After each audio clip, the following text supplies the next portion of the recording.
Dear Mark, dear Priscilla, liebe Friede, lieber Martin Schulz, lieber Peter Thiel, ladies and gentlemen, dear friends, welcome to the first Axel Springer Award.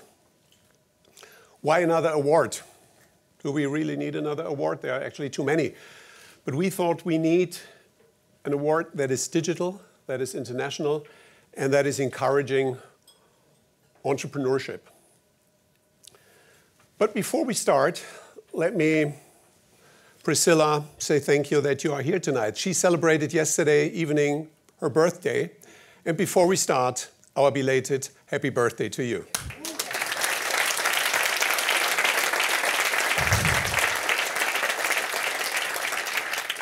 So for an award that is digital, international, and encouraging entrepreneurship, the ideal recipient is Mark Zuckerberg, or as we Germans say, Mark Zuckerberg. You have to understand, Mark Zuckerberg is such a traditional, wonderful German-Jewish name that pronouncing it Zuckerberg sounds for us Germans like for you Americans if we would say instead of Bruce Springsteen, Bruce Springsteen. Yeah? So that's not going to work. Now I want to share a true story with you. And this story is so true that even the team that organized this event still believes it's faked, but it's true. It is about the actually most traditional print product that Axel Springer owns. It's our famous calendar that is printed since '52 and is a kind of cult gadget, not only for Axel Springer employees. And the idea is that every day this calendar has a famous proverb, a famous saying, famous quote. This calendar for 2016 has been printed in August 2015 in order to deliver it at time. And I called, yeah, well, that's print. I called Mark on the 10th of December to tell you that we would like to award you with the Axel Springer Award. He accepted it, by the way, spontaneously at the phone. So please take in mind, August printed, 10th of December, Mark accepting the award. And if we go to today's date, and I truly discovered that this morning, there is a quote from Mark Zuckerberg, or Zuckerberg, saying, das Internet ist nicht unbedingt ein guter Ort, um Freunde zu finden, aber ein gutes Hilfsmittel, um die Freundschaften zu pflegen, die man hat. So it means the Internet is not necessarily a good place to make friends, but it's a good tool to cherish friendship. So that's a coincidence, or not a coincidence. I don't know. In any case, Facebook is a breathtaking success. One of the biggest, one of the most successful companies in the world. Clearly a digital game changer. It has substantially changed the digital landscape. It has a market cap of more than $300 billion, and it's reaching more than 1 billion users per day. If you are so successful, then you have to deal with controversial debates. Yeah? And we have 3 areas of debates around Facebook these days. One of the debates is around inappropriate content, hate speech, and other things that are posted on Facebook. I personally have a very contrarian view here. I think this debate is misleading. Would we really want a company like Facebook reaching more than 1 billion users to select content, to curate content, to take responsibility for the content? I think, first of all, it's almost impossible. And second, I think it would not be good. Then Facebook would really play the role of the world-leading super publisher who is deciding which content is appropriate. So I simply think we should reconsider that debate. We publishers should take our responsibility to curate and to make decisions, but we should not delegate that to a social community that is basically a technological tool for communication and not for selection. So the only framework for a social media company like Facebook should be the rule of law. Law is defining the limits, but not personal judgment. The second area of debate is about data, data privacy, data usage. That's too complicated for tonight. I don't want to get into the details. Perhaps Martin Schulz is coming back to that topic later. I don't want to burn my fingers here.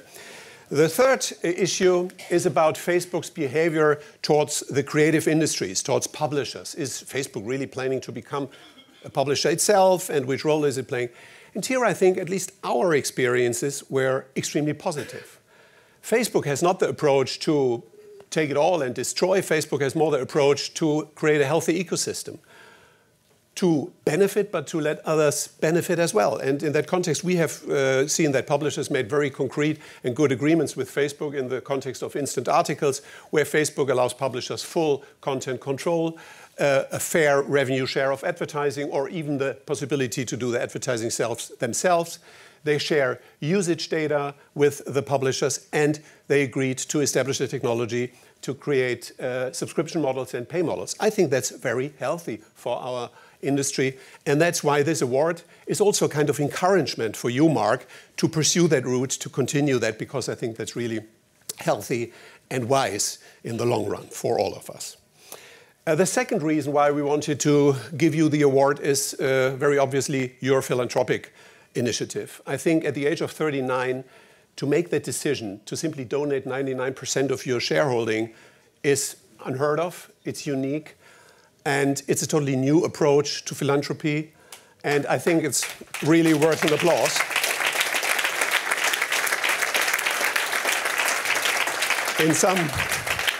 In some countries, you were even facing some criticism. Is he really serious about it? Did he already sign a contract to give it away? And so on and so on. Slightly absurd. In any case, we think it's a great gesture. So, Mark, we have met for the first time precisely 10 years ago. I remember that very well. It was in 2006 in my office here in Berlin, and we were discussing potential mutual investment in StudiVZ. Fortunately, we didn't do it. StudiVZ is irrelevant today. Facebook took it all. You were particularly impressed about the elevator that we have, the Paternoster. That was the technology you liked most.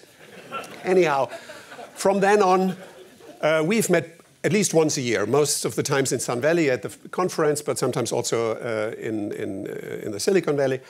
And in a way, I followed your development, and I learned more about you, and I somehow was impressed by your development from a kind of startup entrepreneur into this kind of really global responsibility.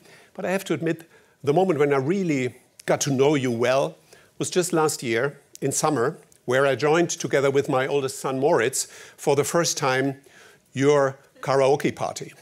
And Mark's karaoke party is really something very special. It takes place in Ketchum, in the mountains of Idaho. That's the middle of nowhere. And it takes place in a really third-rank whiskey bar. And I was one of the earliest to arrive, and you were already exercising the karaoke. And I asked you, Mark, tell me, what is the secret of karaoke? And you said, you see, in karaoke, it's absolutely not about skills. It's all about daring. You just have to dare to make a fool of yourself. And if you do it, you have to do it in a very determined way. And Mark, I have to admit that after this experience, watching you, how determined, daring you did karaoke. I'm not talking about the skills in that context, but that was so impressive. And I found a person, an entrepreneur with that sense of self-irony is not only a great entrepreneur, you're a wonderful human being. Thank you. And I'm really glad they were able to organize this evening and to give you this award tonight. So ladies and gentlemen, have fun. Hopefully it's entertaining and perhaps here and there insightful. Have a great evening. Thank you very much for being here.